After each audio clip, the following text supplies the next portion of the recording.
t'a dit quand Jésus y a pas la paix? Qui t'a dit que je sais plus m'amuser? Oui c'est vrai j'ai stoppé les discothèques, mais nos veillées prennent toujours des airs de fête. J'ai plus besoin d'un coupé décalé, le son de Rebecca Malopé me fait bouger. Qui t'a dit quand Jésus y a pas la paix? Plus le temps passe et mes blessures s'effacent, ma vie de prière se révèle être efficace. Sans toi Jésus j'aurais perdu la face à tous ces gens qui n'ont pas cru en ma grâce. Mais merci Seigneur, tu les as tous confondus. Je touchais le fond, une main tu m'as tendu. Et à cette fille que beaucoup croyaient perdue, le Tout-Puissant offre un destin inattendu.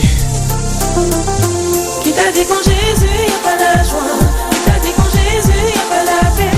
Suis mon exemple et ne crois pas ceux qui te disent qu'en priant tu perds ton temps. Qui t'a dit quand Jésus y a pas la paix? Qui t'a dit quand Jésus y a pas la joie? Suis mon exemple et ne crois pas ceux qui te disent qu'en priant tu perds ton temps. Qui t'a dit quand Jésus y a pas la joie? Qui t'a dit quand Jésus y a pas la paix? Suis mon exemple et ne crois pas ceux qui te disent qu'en priant tu perds ton temps. Qui t'a dit quand Jésus y a pas la paix? Qui t'a dit quand Jésus y a pas la joie? Suis mon exemple et ne crois pas ceux qui te disent qu'en priant tu perds ton temps.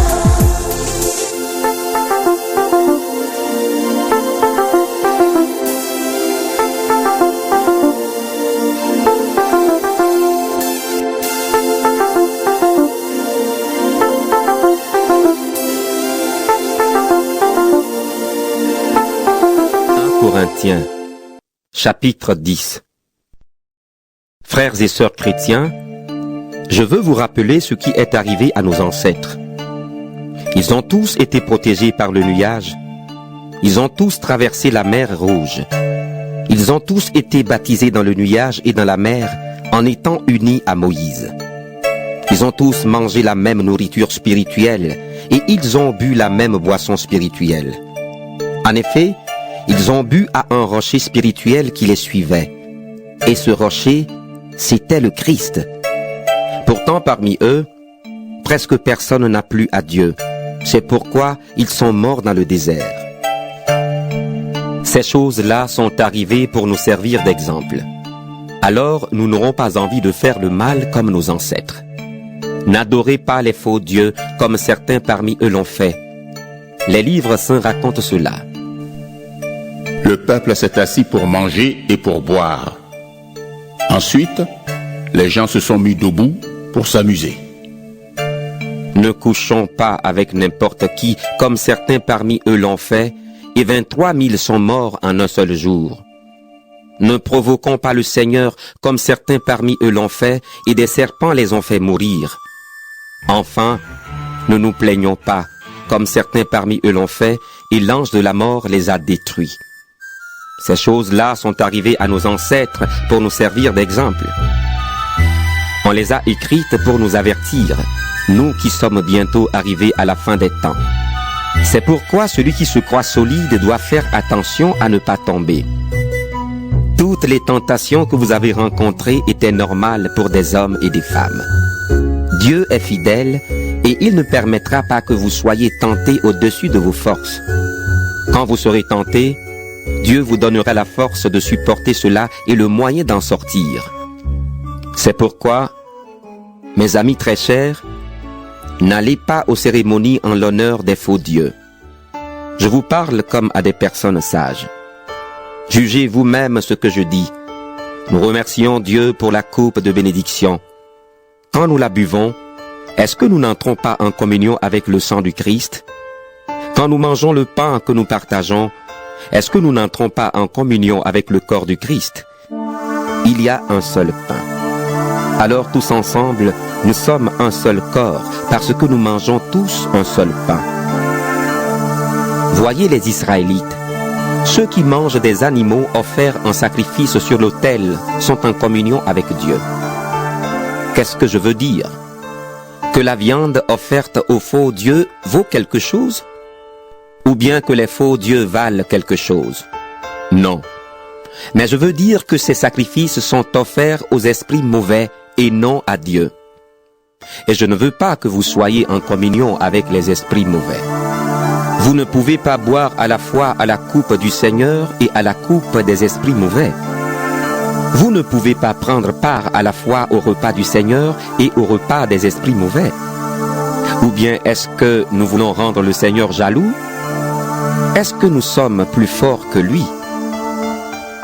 Certains disent, tout est permis. Oui, mais tout n'est pas bon. Tout est permis, c'est vrai, mais tout ne construit pas la communauté. Personne ne doit chercher son intérêt à soi, mais plutôt celui des autres. Tout ce qu'on vend au marché, mangez-en sans poser de questions, avec une conscience tranquille. En effet, tout appartient au Seigneur, la terre et tout ce qu'elle contient. Par exemple, quelqu'un qui n'est pas chrétien vous invite et vous acceptez son invitation. Alors mangez la nourriture qu'on vous offre avec une conscience tranquille. Mais on vous dira peut-être, c'est de la viande offerte en sacrifice au faux Dieu. Alors, n'en mangez pas à cause de celui qui vous a dit cela et pour des raisons de conscience. Je parle de sa conscience à lui et non de la vôtre. Mais est-ce que la conscience de quelqu'un d'autre va juger ce que je fais librement? Pourquoi donc?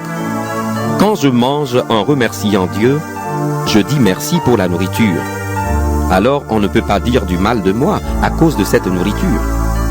Donc, quand vous mangez, quand vous buvez, ou quand vous faites autre chose, faites tout pour la gloire de Dieu. Ne faites tomber personne par votre façon de faire, ni les Juifs, ni ceux qui ne sont pas Juifs, ni l'Église de Dieu. Faites comme moi. J'essaie de plaire à tous dans tout ce que je fais. Je ne cherche pas mon intérêt, je cherche l'intérêt de tous pour qu'ils soient sauvés.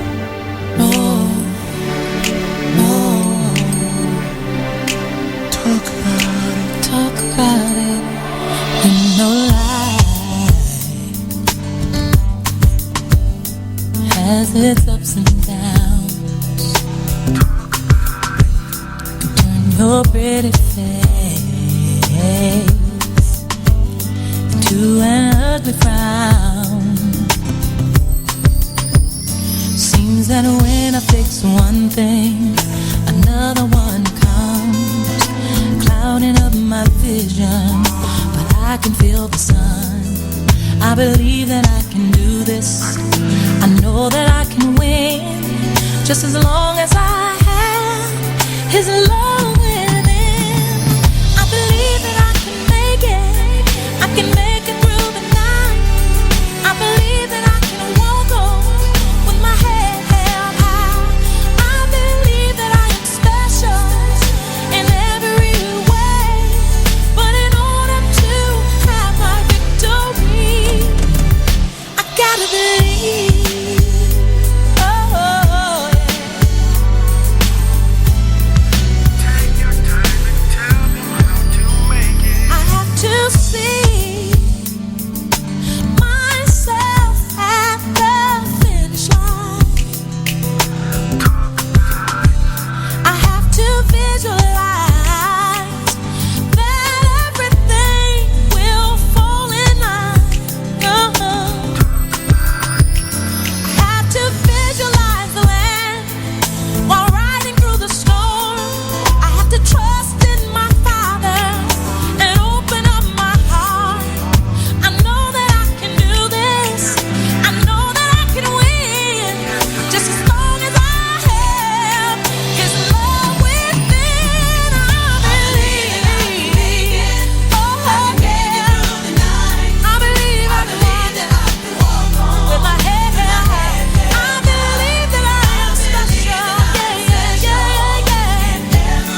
femmes cherchent à cacher leur nudité.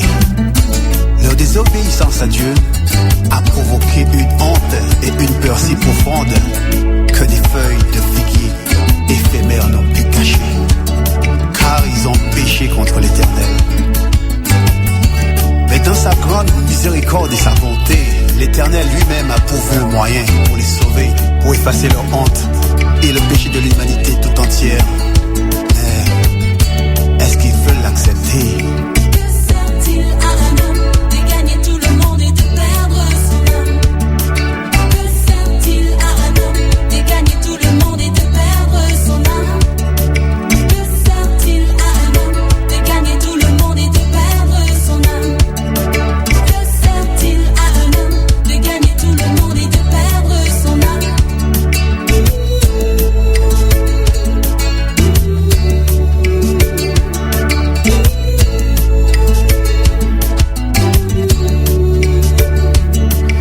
Et nous, aujourd'hui, derrière quoi nous cachons-nous? Quelles sont nos feuilles de figuier? Vivre par les autres, au regard des autres? Vouloir être accepté des autres? Quelle prison! La crainte d'être rejeté nous pousse à les imiter et nous éloigne de nous-mêmes et de notre vraie raison d'être. Sert-il à un homme de gagner tout le monde et de perdre son âme? Que sert-il à un homme de gagner tout le monde et de perdre son âme? Que sert-il à un homme de gagner tout le monde et de perdre son âme? Que sert-il à un homme de gagner tout le monde et de perdre son âme? Personne ne veut être différent. Personne ne veut défendre le bien. La parole dit, il n'en est aucun qui fasse le bien. Pas même un seul. Somme 14, verset 1. Aucun ne veut servir Dieu et se soumettre à lui, car il serait tout de suite rejeté par les autres et laissé pour compte. Et personne ne veut être seul et défendre la justice. Mais la parole de Dieu dit, entrez par la porte étroite, car large est la porte, spacieux est le chemin qui mène à la perdition. Et il y en a beaucoup qui entrent par là. Mais étroite est la porte, resserré le chemin qui mène à la vie. Et il y en a peu qui les trouvent. Matthieu 7, verset 13. Que sert-il à un homme de gagner tout le monde et de perdre son âme? Que sert-il à un homme de gagner tout le monde et de perdre son âme? Que sert-il à un homme de gagner tout le monde et de perdre son âme? Que sert-il à un homme de gagner tout le monde et de perdre son âme?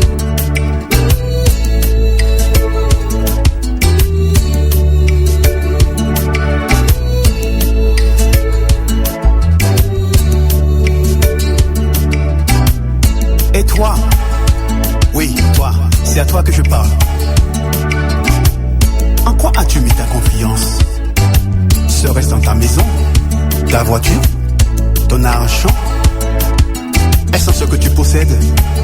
Ou peut-être dans ta carte de visite, ta réputation, ton image? Oui, je suis monsieur tel, je suis madame tel.